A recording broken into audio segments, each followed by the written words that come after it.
Okay, tonight's class is dedicated in loving memory of Yosef ben Shimon Yoshua, for his yahrzeit, which is tonight. May his neshama have the greatest aliyah. May his family merit abundant blessings in all of their endeavors, both materially and spiritually, and have only simchas and joyful events from now on. Amen. Chapter 40 is a special number. We know that in Judaism, 40 is very significant. So this is definitely going to be a powerful chapter. It is also the last in a series of chapters focusing on this one word that the Tanya calls kavanah, which literally means intention or the mindfulness that we put into a mitzvah. The Tanya elaborates that kavanah is not just the intention, but really the focus, the passion, the love, the emotion that you invest into a mitzvah. Last time we spoke a little bit about, why do we need to know this, especially since the Tanya goes into so much detail. If I have this kind of emotion and that kind of emotion and a little more and a little less, and if I'm thinking about the mitzvah or if I'm thinking about something else, why do we need to spend so much time elaborating on all these details, different types of emotions that we can have in a mitzvah? And the best answer that I found was, that it seems like the Tanya is trying to make us into connoisseurs, if you will, of passion for godliness. Like it wants to make us real experts in understanding the emotion that could and should go into our relationship with God. It seems like we're trying to work on evolving our relationship. If we're going to go for a second and think about our human relationships that we have. I mean, imagine you have a relationship with someone that the main relationship you have is what you do and don't do. I do this for you, I don't do that for you. You do this for me, you don't do that for me. Without any emotion, without any connection, without any passion, without any, smiling and caring and loving them and having some kind of deeper connection to them. I mean, that would be a pretty shallow relationship. It's not dynamic in any way. And that's not what we want our relationship with God to look like. We want our relationship with God to be something that's deeper, that's passionate, that's dynamic, that's constantly getting stronger and bigger. Um, and that seems to be what the Tanya is trying to give us with these chapters and with this whole focus on passion and emotion. So I'm actually going to read this inside. The very beginning of chapter 39, in the text that we're using, gives a very nice little introduction that sums up what we read in last chapter and introduces this chapter. Um, in short, we mentioned basically that every action that I do creates an angel, if you will. Last chapter, the Tanya didn't use this exact word. It kind of said that it has spiritual repercussions. In this chapter, it describes a little more that we're literally creating angels. And then the angel that I'm creating with my action, where'd it go? Does it stay stuck here in this world? Does it ascend? Does it partially ascend? Does it ascend, to the full extent of where I want it to go? So let's read inside this introduction to our chapter. So this is the beginning of chapter 40, but there's a little introduction summarizing chapter 39. So in chapter 39, the Alter Rebbe explained that the ascent of one's Torah mitzvahs is commensurate with the level of kavanah that one invests into study and performance. If one's kavanah stems from love and fear created by one's understanding of his greatness, we said that this is a higher level of emotion, that I generated new emotions. I studied and I created new emotions based on my new knowledge that I have. His Torah mitzvot ascend to the sefirot of Bria, the world of intellect. If one's kavanah stems from natural love and fear, that means I tap into my deepest identity and into that love and connection that I already have deep down inside me. Then his Torah mitzvot ascend to the sefirot of Yetzirah, the world of emotion.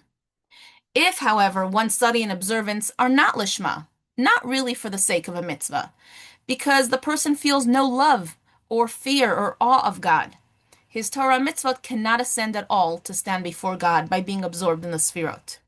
This is true even where his observance is not strictly shelo lishma, for its own sake, i.e. for some selfish motive, but even where he acts out of habit.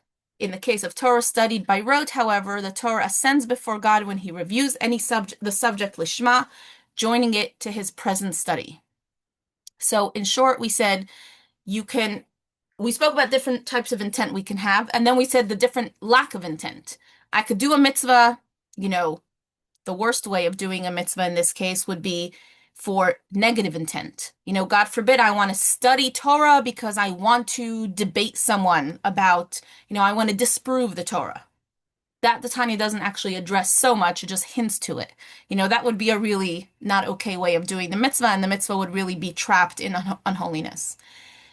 Then I could do a mitzvah not for the sake of a mitzvah, but for a selfish purpose. Maybe I'm studying because I want to be valedictorian of my yeshiva. Or maybe I'm going, in the case of um, younger people, maybe I want to get a certain prize for studying a certain amount. Maybe I want to get a certain title or certain honor. Um, Maybe I purely enjoy studying and I'm studying because I really enjoy the intellectual stimulation. So in this case, it's not negative intent, but it's not I'm not really focused on God in this relationship. I'm focused on, what I'm getting out of this mitzvah.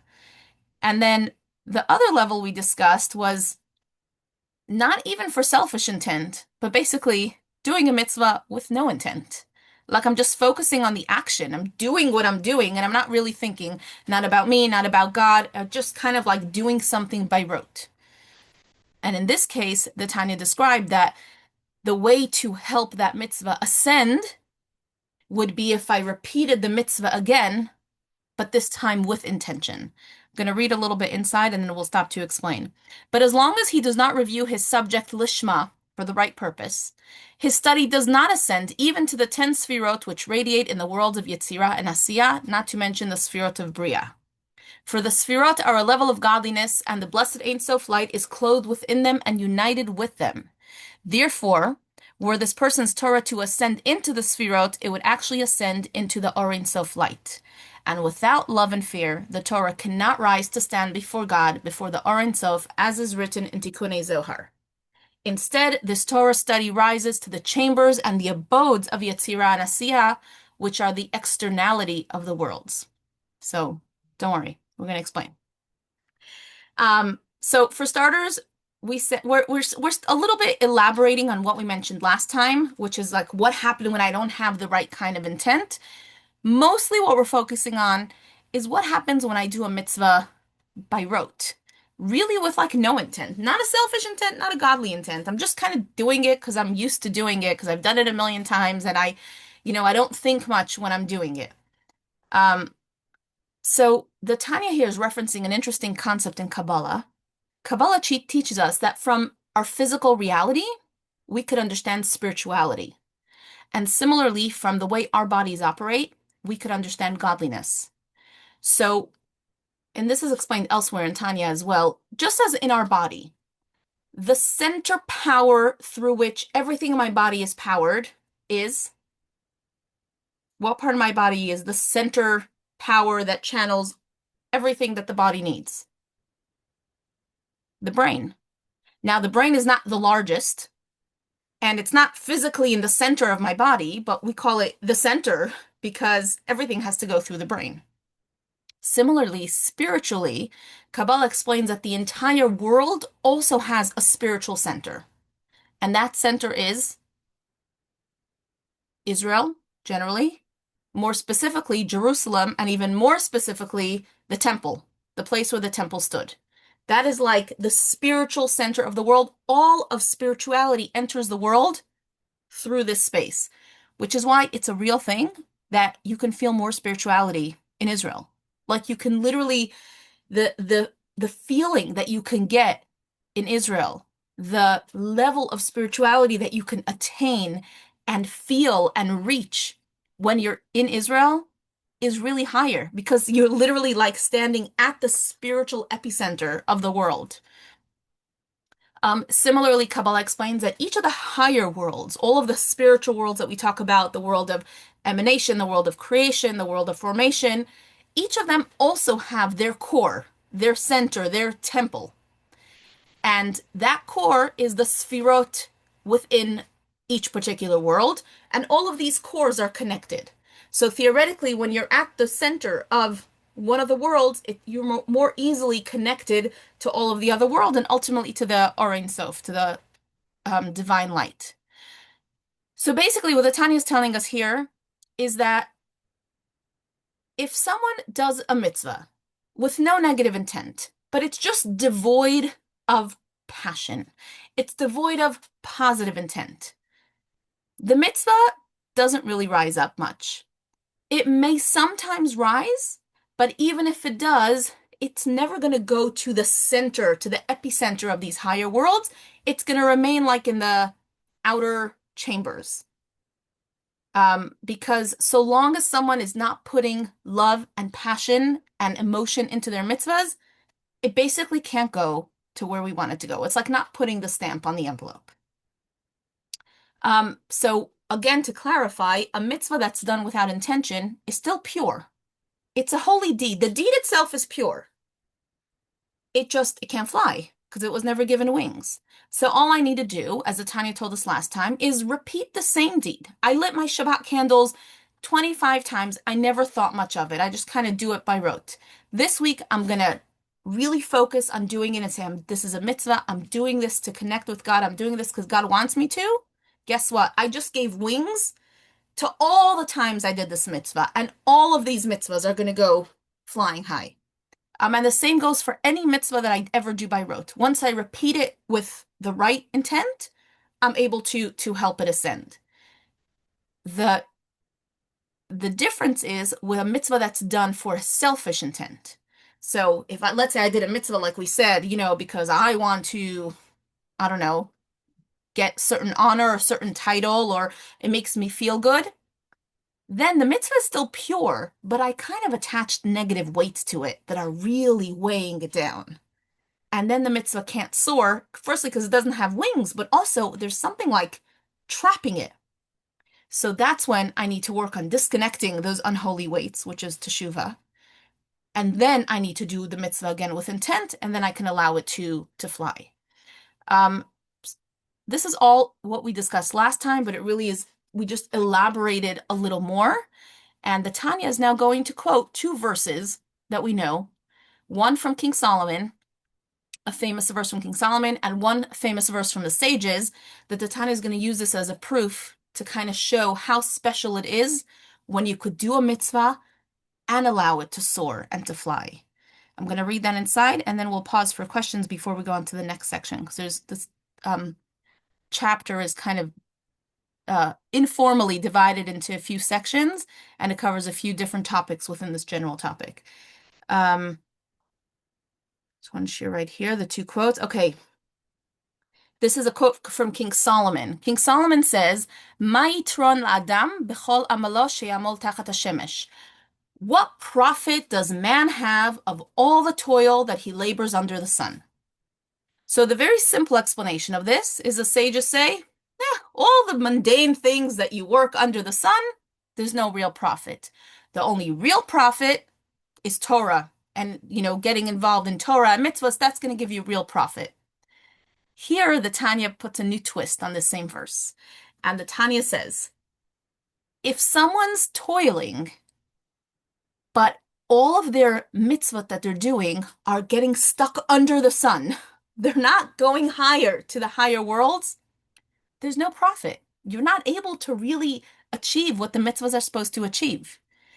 The ideal is that we want our mitzvahs to fly. So that was and just a reinterpretation of this verse from King Solomon. And then we're going to reinterpret another verse, which the sages say. This is also the meaning of the saying of our sages, happy is he who arrives here on high with his Torah study in his hand. Ashrei mi shebalachan v'talmudo b'yado. Sages say, whoever arrives up here in heaven with his Torah in his hand, lucky is this person. What does that mean?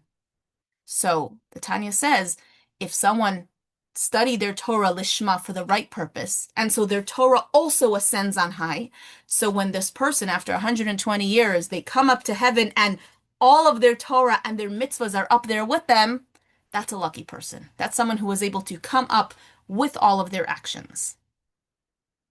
Any thoughts or questions before we take it one step further? Go ahead, Arlene. So if someone has been doing mitzvot just, automatically without any real intention, negative or positive, and then they decide, well, I want my mitzvahs to soar. And so they do it with intention, but the intention is selfishly because I want my mitzvahs to soar, you know? Isn't that kind of Okay, I hear what you're saying, but I think that the same person can also have the maturity to think through it and say, hey, I want my mitzvahs to. Let's think of a human relationship. I would like to enhance my relationship with my partner. I feel like it's become a little dry lately. I really want to like feel the romance a little more. So let me think of things that I can do now to enhance our relationship.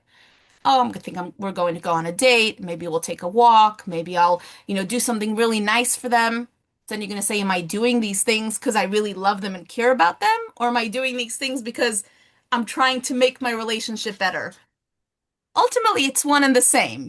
So I'm coming to it because I want to enhance my relationship.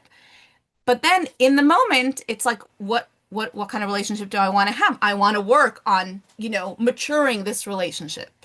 So I feel like maybe it starts from the first one, but it could very easily evolve into the second one. Does that make sense? it I does? love that question. It Jerry, go does. ahead. Thank you. Yeah, I was going to say, I my to everything that you're saying, my challenge is kashrut. Okay. If you have a kosher home and you've had it for years, this is how you've lived for years and years. This is your life. How do you suddenly find a way to instill more kavanah into your kashrut? It's there. It's part of who how you live. So let's brainstorm. Like, when is it that I make the kosher choices in my house? Is it when I'm going shopping and I'm looking at the labels and kind of choosing the kosher and not the not kosher? Can I stop and put more intent there and say, wait a second, I just want to remind myself that the reason I'm looking for these labels is I'm doing this for God. I'm doing this because this is what God wants me to do. And the next time I need to, I make a mistake and I need to make something kosher again because I accidentally dropped a spoon in the wrong side or I cooked something in the wrong pot, instead of maybe sighing and saying, oh boy, this kosher is stressing me out. Say, no, I'm so lucky. I get to do this for God. I'm doing this for Him. So we all have, I think it's really stopping to see what are those moments that I'm making these decisions and how can I bring more passion and more joy? If maybe until now you saying I'm doing it by rote sometimes becomes annoying. Like maybe there are those things that I really roll my eyes about. It's like, oh boy, I can't use this anymore. Or oh no, I wish I wish the If kosher you've one been was on sale. But if you've been keeping kosher for a very, for your lifetime, it's like, you don't look and see what are the prices of chicken breasts that aren't kosher because it's not a relevant issue. It's like you I know, just, but I could tell you as someone who's been keeping kosher my whole life, right? I yeah, definitely roll my eyes and sigh about the really expensive cost of something kosher. So okay, maybe instead next time I could say, gosh, I am so lucky that I get to choose kosher and I am privileged to pay more for my Jewish diet. I'm okay. doing this for you, God. Like, and if that doesn't talk to you, maybe like we all have our things that are like, you know, like this reminds me, I've said this story a bunch of times, but they say about the two guys who moved from Europe to the Lower East Side, and both of them were trying really hard to keep Shabbos, which was very hard in the early 20th century because they basically lost their job every Saturday and had to go look for a new job every Monday.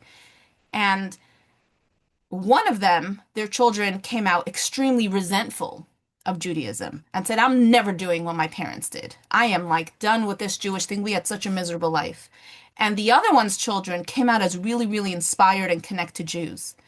And they're comparing the script like we had the same experience. Both of our kids suffered from poverty because both of us refused to work on Shabbos and both of us lost our job every single week. What was the difference? And they ultimately concluded that the main difference was one of them showed up every, Friday afternoon with his pink slip and said, "Ugh, so schwer zu sein a Yid. So tough to be a Jew." And the other one came dancing into his house with the same pink slip on Friday and says, "So gut zu sein a Yid. Children, we're so lucky. Look what we get to do for God. We get to give up our job every single week just so that we can keep Shabbos." So I think we each have our areas in our life that we, inject more passion into, less passion into. And I think that with a little bit of introspection, we could find those areas that we can just make more exciting, more passionate. I mean, even I could tell you for myself, for it's like a conscious effort on Friday afternoon when sometimes Friday afternoon gets very stressful and there's so many, things to do. And it's a conscious decision to say, not like, oh my, so many things to do, I can't manage until Shabbos, or to say, no, let's turn on some music. We're so lucky. Let's get into the Shabbos mode and let's see how fast we can get all of this done, you know? So I really think that there's still room to upgrade our passion level in any mitzvah that we do. Um, the the Tanya now says something very interesting.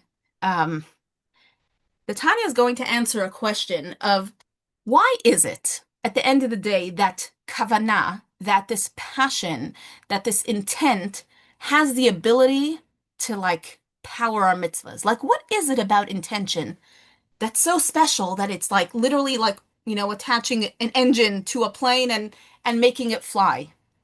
And it brings out a very interesting point. It says as follows: the Torah and the mitzvahs that we do, they take place in this world. The world that we live in is a world where godliness is not manifest, right? We look around, it's very easy to pretend that there's no God. It looks like it depends on the season, but either the scientists, the politicians, or the banks. Like they're the ones running this world. And it's very, very hard to really, I mean, it's not something you see. You have to know it with your mind. We don't see that God is running the world. We don't see that godliness is really at the core of everything. So we do our mitzvah. It's a very holy mitzvah, but we do it in this world. Now, the mitzvah, once it's done, it wants to break free from this reality, which is not a true reality, and it wants to ascend to a place where truth is evident. So it wants to go to a place where godliness is just obvious. But how's it going to get there? It needs some kind of engine. What can allow a mitzvah to leave this world and go to a place where godliness is revealed? So kavanah is very special, intent, because my intent also takes place in this world. I'm in this world. My mind is in this world. My feelings are in this world.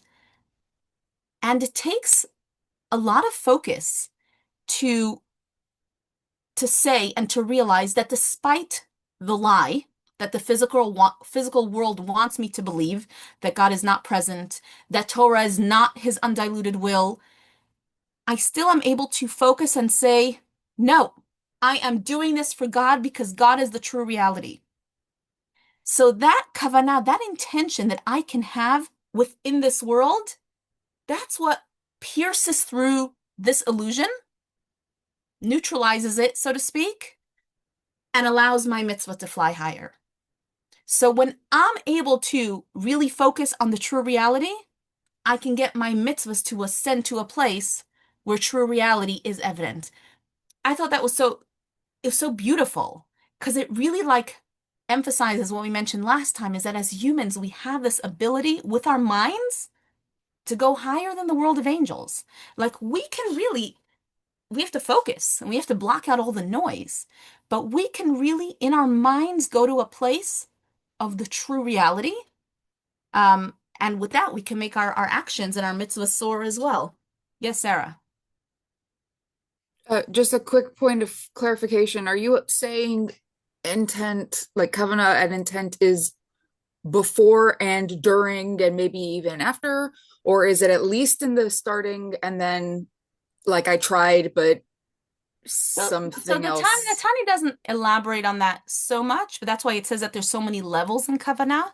It says so many levels, and that's why there's so many worlds and there's so many, sub-worlds within those worlds. So the more kavanah, the higher it goes. So if I had kavanah, if I had the intent when I started the mitzvah, like I opened up the book and then my mind went flying, yeah, and then somehow right before I closed the book, I remembered again why I'm doing this. That's some intent. That's better than no intent. So the more Obviously, the better. the more the better. Yeah. Got it. Okay. Um, Now this ties nicely into the words of, I believe Isaiah, Yeshayahu says this. He says the words, Achen ata kel mistater. You, God, you're the one who's hiding.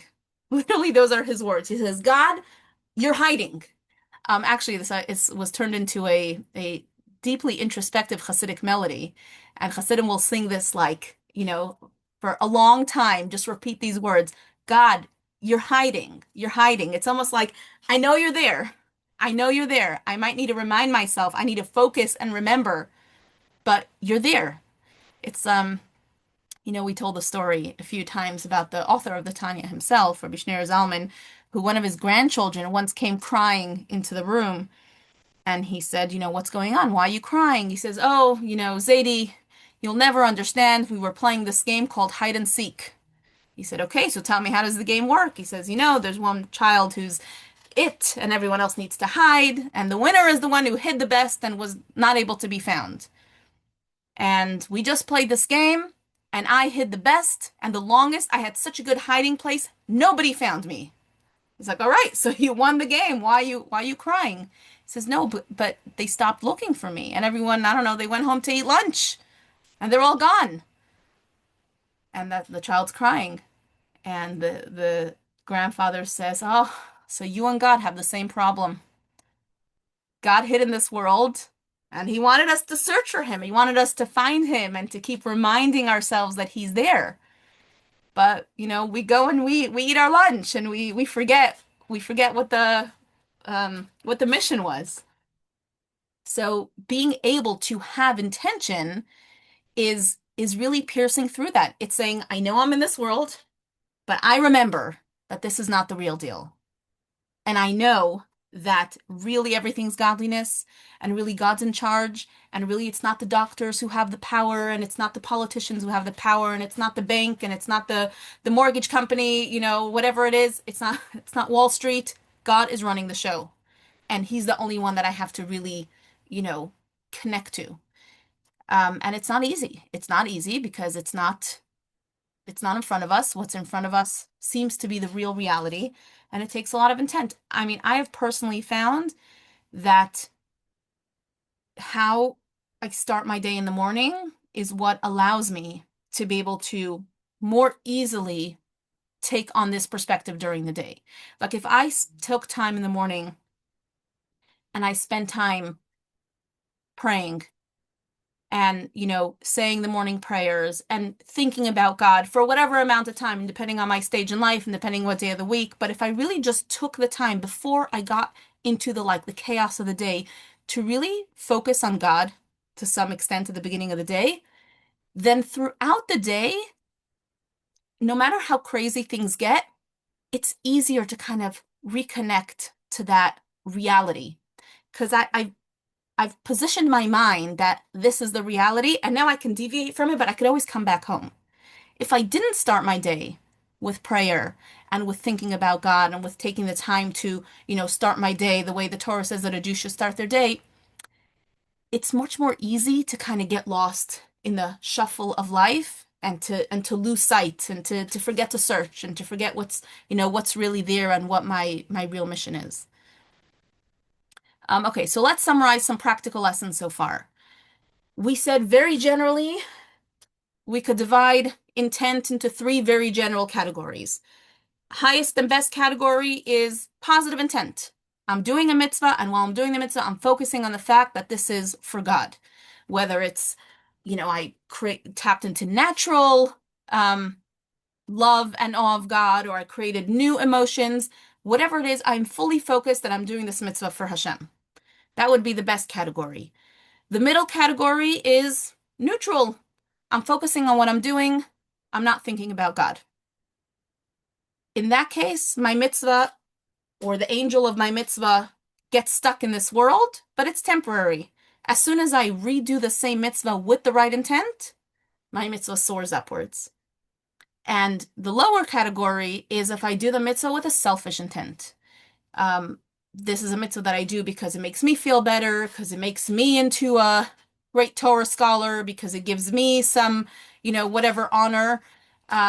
This causes my mitzvah to get stuck in this world, and I need to actually work on unsticking it from the world and then repeating the mitzvah with intention.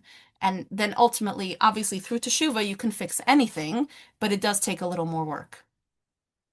In the notes on the Tanya, I also saw a really beautiful explanation about how when I put passion into the mitzvahs, I'm tapping into the sfirot at a higher level, and it gives a whole Kabbalistic explanation.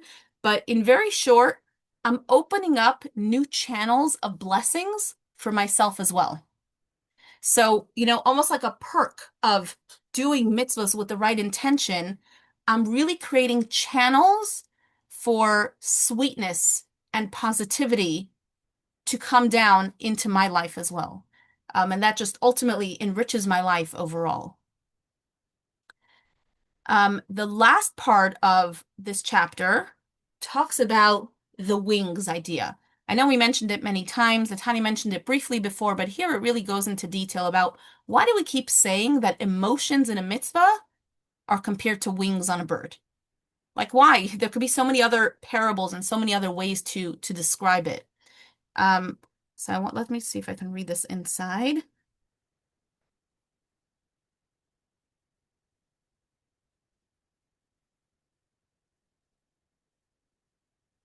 Let's see.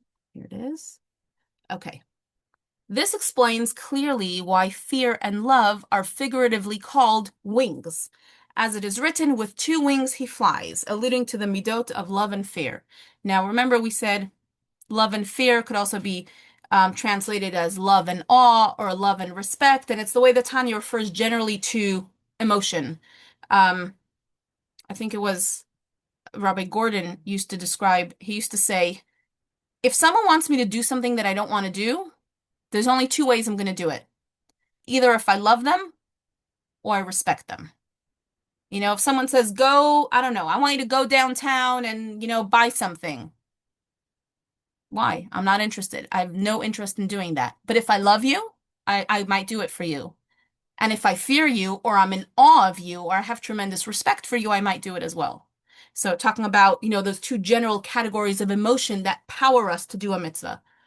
As Rabbi Chaim Vital of blessed memory stated in Shar HaYichudim, that the wings are for a bird what arms are for man. Just as it is written, chesed, corresponding to love, is on the right arm, and gevura, fear, is the left arm. Similarly, wings represent these two midot. So again, in Kabbalah, it's described that the right arm generally refers to love, and the left arm generally refers to fear. The right arm is the more connecting side, and the left arm is the more distant, firm side of the relationship. So similarly, in a bird, the right wing and the left wing would represent these two categories of emotion. It is also explained in Tikkunei Zohar that those who engage in Torah and mitzvot out of fear and love are called children. Otherwise, if the Torah and mitzvot lack fear and love, they're called fledglings who cannot fly. So he's basically describing how, let me see if it's here still. I don't know if I highlighted it. Okay, now I didn't highlight that section, but then he goes on to explain again, and we've mentioned this a few times before, so I don't know if we need to read it inside, but he describes how in the laws of kashrut, for example, an animal that's not well is not kosher. An animal that won't survive, is ill and is not going to survive, is not kosher, which is why those who know about, kosher meat, especially glatt kosher meat, it's really hard to come by because after they slaughter the animal in a kosher way, they have to then put their hands in and inspect the lungs of the animal to ensure that the lungs were very healthy. And if the lungs had any punctures or issues with them that potentially this animal was not going to survive, I believe, for the next year. So the animal is not considered kosher, which is why kosher meat today is so expensive, because my understanding is that the food that is fed in our modern Western world to the animals is not very healthy for them. And in the kosher slaughterhouses, many of the cows, after they are slaughtered in an appropriate way, when their lungs are inspected, it turns out that they're really unhealthy on the inside. And so they don't pass kosher inspection. So then once they already bought them and they paid the shochtim to slaughter them correctly, they have to go and sell it to like a non-kosher, meat supplier. So they end up, whatever. Just a side note why kosher meat is so expensive. Um, but anyway, when it comes to a bird, according to kosher laws, if a bird doesn't have wings, but it's alive, it's a kosher bird because wings don't affect its ability to live. They only affect its ability to fly. Obviously, you can compare a bird with wings and a bird without wings. A bird with wings can soar. It can get to really high places. A bird without wings can't. It's still perfectly alive. Similarly, when we do a mitzvah, without any intention or without the right intention, it's like a bird without wings. It's a living mitzvah. We did it. We did the right thing, but our mitzvah is not soaring. It's not flying anywhere. And then there's a difference between a bird whose wings were clipped versus a bird who's very immature and hasn't grown its full wings yet. That's also the difference between doing a mitzvah with like negative passion, negative reasoning, negative intent, versus doing a mitzvah with neutral passion, like not really thinking of anything, but I didn't actually, build that love and thoughts of God, which is, also affects if is it just an immature mitzvah that needs to now mature and I can add wings to it, or is it a mitzvah that I really need to work through because I clipped its wings, so to speak, by attaching negative reasoning and intent to it. So that's what Tanya describes here. And then it gives us another question. It says, one second. We just said that love and awe are compared to wings, and that's what enhances our mitzvah. And we want our mitzvahs to be beautiful with love and awe and connection and passion. But isn't there a mitzvah to love God? It's one of the 613 commandments. And there's a mitzvah to have reverence for God. It's also one of the 613 commandments. So why are we saying that the love and awe are kind of secondary to the mitzvah? They also stand alone as their own mitzvahs. So the Tanya now explains something, and I find this to be something very relatable. The Tanya says that a person needs to remember a few things. Firstly, as we mentioned before, action is the main thing. If I could choose having the emotion or having the action, of course, action is the main thing. Now, if I have my action infused with emotion, that's the best way to do it. Sometimes a person feels like they want connection. They're somehow feeling the emotion. They feel spiritual. They feel a spiritual yearning. They feel like they want to connect to something. And they're looking for ways to connect. And they say, well, maybe if I do this type of meditation or that type of meditation, maybe I'll go on this retreat or that retreat or attend this workshop or play this music or listen to these songs. And they try to find ways to connect. And ultimately, what the Tanya is telling us, the Torah's perspective is, if you want to have connection, if you want to have that love and that emotional connection, you must attach it to physical action. Because even though love and awe of God are their own mitzvahs, their purpose in existing is for the sake of enhancing other mitzvahs and for the sake of bringing us to do the other mitzvahs. If someone just has love and awe of God and they don't take any practical action about it, their love and awe are pretty useless. So although emotion and connection, spiritual connection to God are very valuable, they're only valuable when we connect them to action. And the example that Tanya gives is, imagine someone standing near the water and they're crying, water, please, I'm so thirsty, someone, water. You say, bend down and drink some water. Like, you're not going to quench your thirst by meditating over the water. You're not going to quench your thirst by, singing over the water. You need to actually drink the water. Now, the water may not seem so spiritual. It may not seem, maybe you're having these, you know, beautiful visions of water. But at the end of the day, you need to drink water in order to quench your thirst. And similarly, for someone who is feeling connection or desire for connection, you have to go ahead and do some very physical, mundane mitzvahs in order to actually quench the thirst and the passion that you have. And I find this especially relatable. I know we brought it up many times, but I think that so many times we encounter, whether it's ourselves or we encounter people who are in this spiritual state of awakening. They want something spiritual. They want to connect to something. And then Judaism says, go light Shabbat candles, wrap tefillin, eat kosher. And it's like, what? That's not spiritual stuff. I want like holy, beautiful things, that sing and that are full of emotion. And Natanya's saying, no, that's not the Jewish way. The Jewish way is and not only is it not the Jewish way, you're never really going to quench your thirst if you don't go ahead and drink the water. So if you're just seeking spiritual experiences, you're going to keep seeking and keep seeking and keep seeking. And the only time you're really going to feel anchored and connected and satiated is when you channel that desire and that emotion into very practical mitzvahs.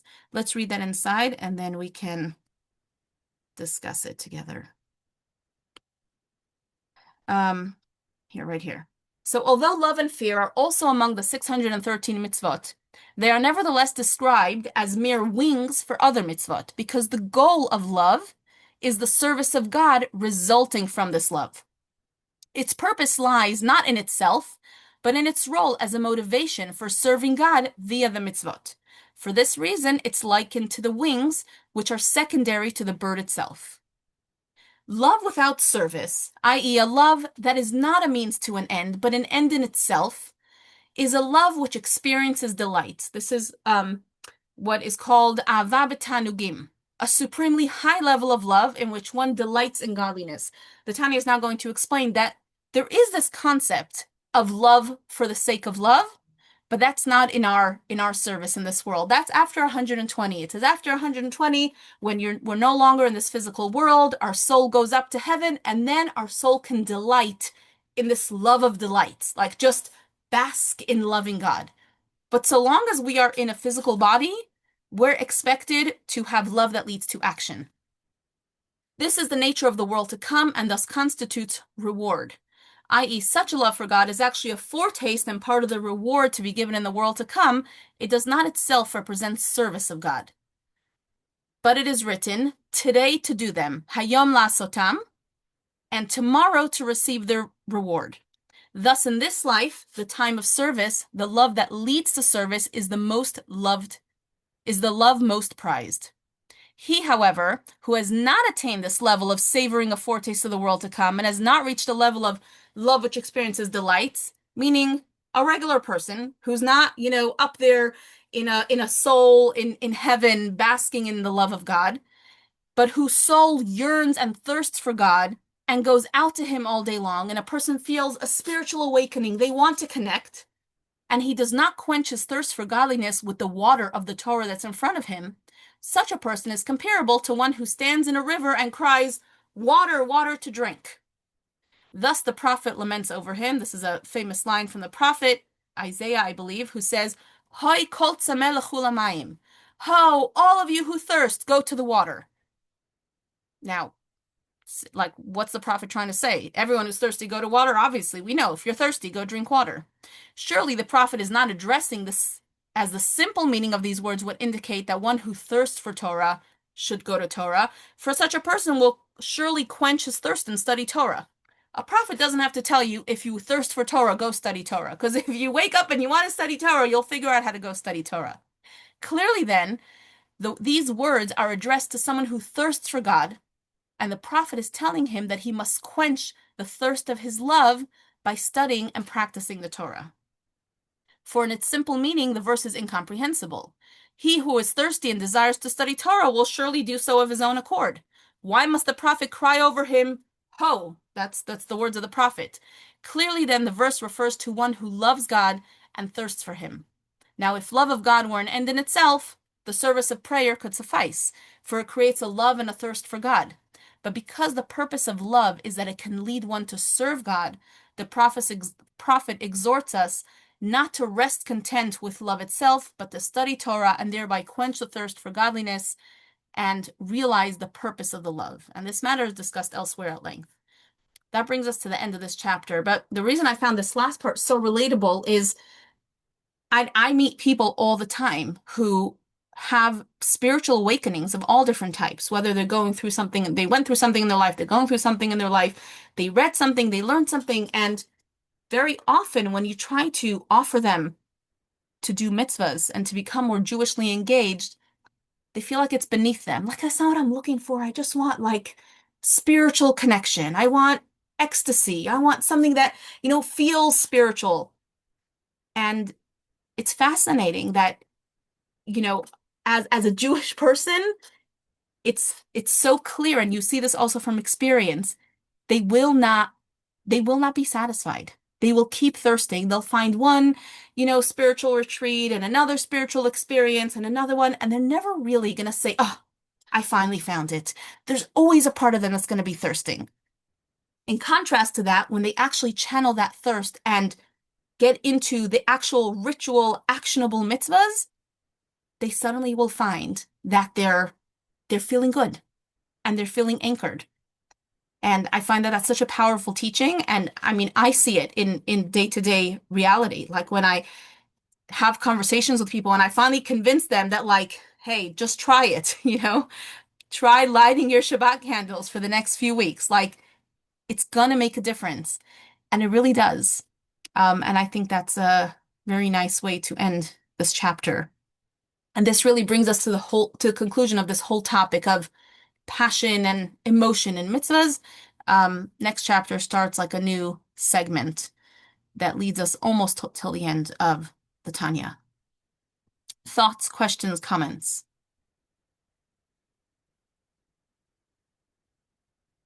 Eileen, we haven't heard from you in a while. You always have wise words to share.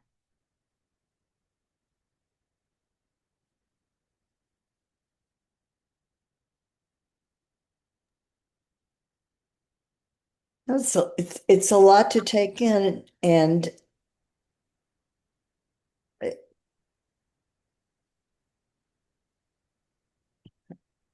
uh, I've always lit, and I always like Shabbat candles every week, and we've always kept kosher,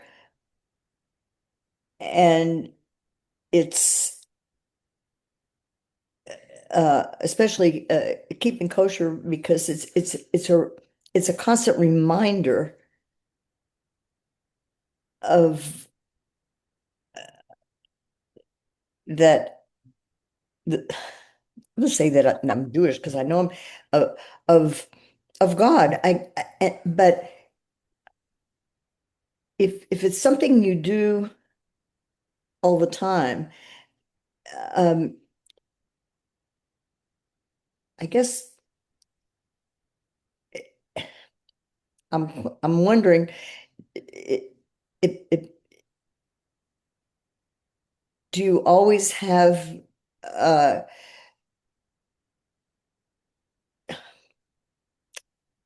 I'm trying to think are you thinking of God every minute, all the time,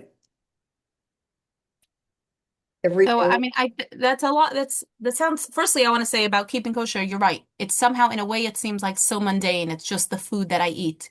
But really, food is everything. Firstly, it's a reminder at least 3 times a day. Most of us eat more than 3 times a day, but at least 3 times a day, you're remembering God And and going God's to the role in your grocery life. store and when you go grocery shopping Of course. And when you go shopping and when you eat out and when you're invited to a party and there's so many areas of our life. And of course for children who grow up in a kosher home and then they grow up and they leave the house and they're still trying to keep kosher. So naturally they're going to try to go to the kosher grocery store and they're going to be interacting with Jewish people and they're going to gravitate towards like-minded people, and it's a very, very constant reminder of just who you are and what you do and who your people are. So yeah, we can't underestimate the value of keeping kosher. In terms of the intention, a few people ask similar question, is it something I'm supposed to be thinking about, all the time? I mean, the Tanya is not expecting us to be, superhuman. Like we're, just like the Tanya expects that when we eat, in general, we eat for a higher purpose. Like we're mindful about our eating. I'm eating not because the cake looks delicious. It also looks delicious, but I'm eating because I want to be strong and healthy so that I can take care of my family. I want to be strong and healthy so that I can go and do the mitzvahs that I was planning to do today. So I mean, I think that so long as when we're making, just like we make a decision at some point of what we're going to eat, what we're going to put on our plate, what we're putting in our shopping cart, I think somewhere in those decisions, we need to just bring a certain awareness and a consciousness of, wait, why am I doing this?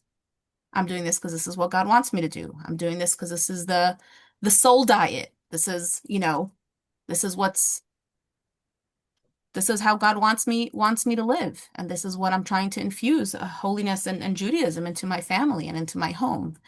Um, yeah, I don't think we need to be like OCD obsessing over it, but just being mindful that at any given time we know why we're doing what we're doing.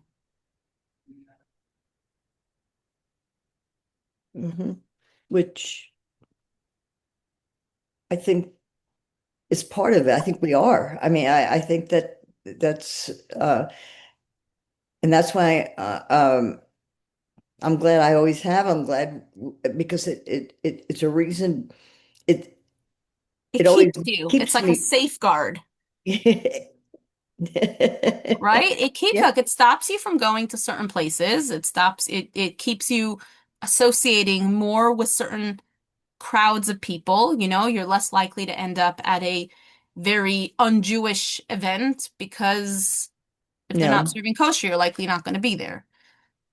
So yeah, it definitely and but I think that for each of us we have, for some people keeping kosher is something that they're much more conscious of because maybe they haven't done it their whole life or maybe not everyone around them does it. For some people, there's other mitzvahs that I think we can all just think for a minute, what are those mitzvahs that I do by rote? Like what are the mitzvahs that I don't really think about so much? And what are the mitzvahs that I think about more? I mean, Mm, I'm mm. thinking, sometimes I watch a college student at my house opening up a prayer book and saying their morning or their evening prayers. And I think I'm so jealous of the intent and the focus that they have on this prayer, which I don't always have, even though I've grown up my whole, and not just even though, it's kind of because I've grown up my whole life doing this. It's much more by rote to me. I don't always think so much before I open up a prayer book, but someone who's choosing to do this because they haven't always done this and they understand the value of it, it comes with a lot more intent, and there's a lot to say for that. And I think we all have our areas that are, you know, we think about more and things that we think about less. And, we could all think of the mitzvahs that we're excited to do. Like I always like the example of the first Hanukkah candle. Everyone's excited to light the first Hanukkah candle. It's like you feel it in the air, right? Or the first bite of matzah at the Seder. It's like this Mhm. is a mitzvah that we all get into because it comes once a year and we've been looking forward to it. So imagine we could put that level of passion and excitement for the regular mitzvahs that we do every day, that we do every week, that we don't typically think so much about. I just want to say I have a friend whose granddaughter is has my friend is Jewish, everybody's Jewish, but they've never kept kosher. They haven't. But her granddaughter is has become very observant and is getting married and is uh, most likely she's a professional. They're probably going to live here. And my friend was telling me, she says she wants to, she doesn't keep kosher, but she wants to have a part of her kitchen. She wants to make it kosher, and she wants to keep it that way because she wants to be able to have them over for dinner.